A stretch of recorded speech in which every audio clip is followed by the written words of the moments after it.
J.J. Abrams, new UFO documentary. For those of you who have not seen it, it is on Showtime. It is a 4-parter. All 4 episodes were released at the same time. If you don't have Showtime, you can just do like a week free subscription. People need to understand with documentaries that there's always an agenda.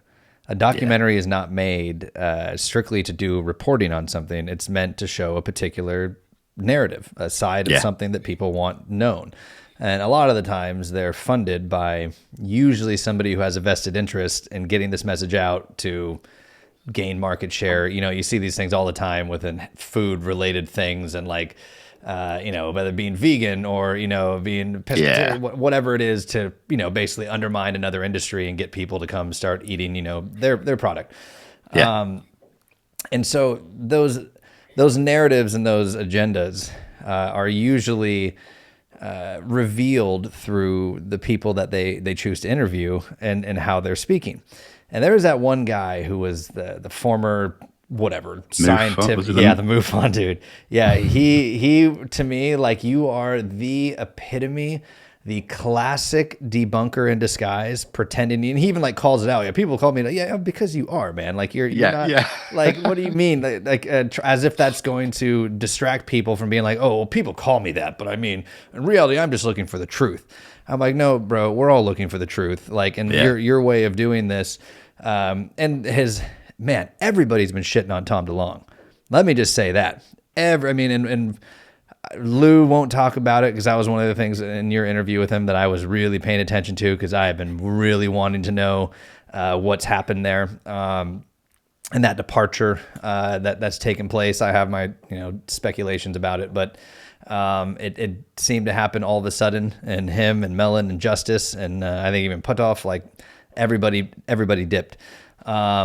And which is very interesting because he launched ultimately all of them into notoriety, especially with his the documentary series Unidentified.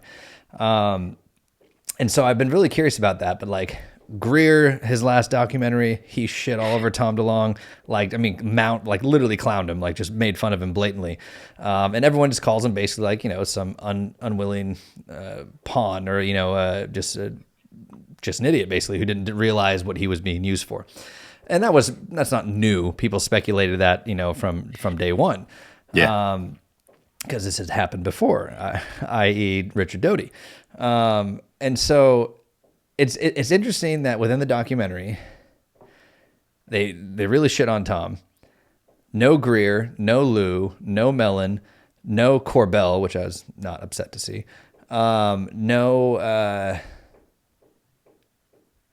I don't even know I can't remember if they had Harry Reid either. Like all of it was actual footage. Like the footage of them was just footage from To the Stars or other interviews or news stock footage. Yeah. Yeah. They didn't actually bring them on. And I was like, that's really interesting because that's a controlled narrative. Like that is very like, you're not bringing these people in to hear what they have to say.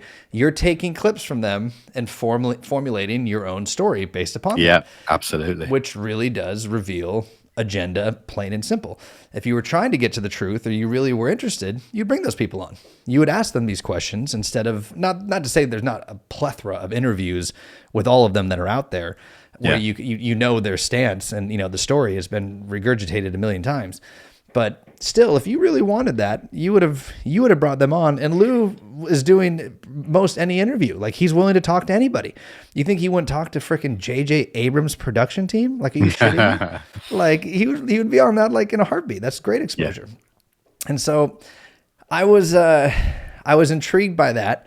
I felt the same way you did about, I think it was the abduction phenomena in particular was one that they really ridiculed and framed in that way, despite what they had with like John Mack. And then for a while, I thought that they were, maybe they're showing both sides. And now like, the John Mack thing, they're going to show the credibility. But then at the very end, they ended with him having whatever, like, patient syndrome or some other form. I can't remember what the exact clinical term was where you start to just empathize with your patients and believe them like, and that's what happened to him. Like, God, you can't help yourself. You guys. No, it's horrible. It was horrible, man. Yeah. Like I was blown away. One thing I did. Sorry, I was just going to say, I don't think it was necessarily that they had an agenda with this documentary series. I think it was just sloppy. They just didn't make it well. They didn't research it well. Yeah. They didn't have people looking deep enough. They just picked a few things and went, "Oh, this is what we think of that," and put it out. I don't think it was a deep agenda trying to point people in a certain direction. I honestly think it was just sloppy work. I think, I want to believe that to a degree, but it's JJ fucking Abrams, man. Like this guy, I mean, the money and the clout that he has, like the Showtime's going to throw whatever just to have his name on. Obviously, people need to realize that he executive produced it. Like his name sold it. He didn't direct any of these episodes. Exactly. Yeah. I mean, how hands on he actually was, who knows? But they had a big budget nonetheless.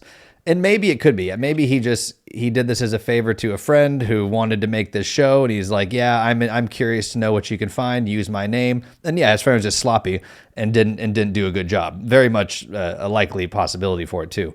It just seemed interesting that they didn't get any of those people when those people would have happily come on. They had Leslie Keane as the predominant person the whole entire time. That was good. I like that. But it was interesting.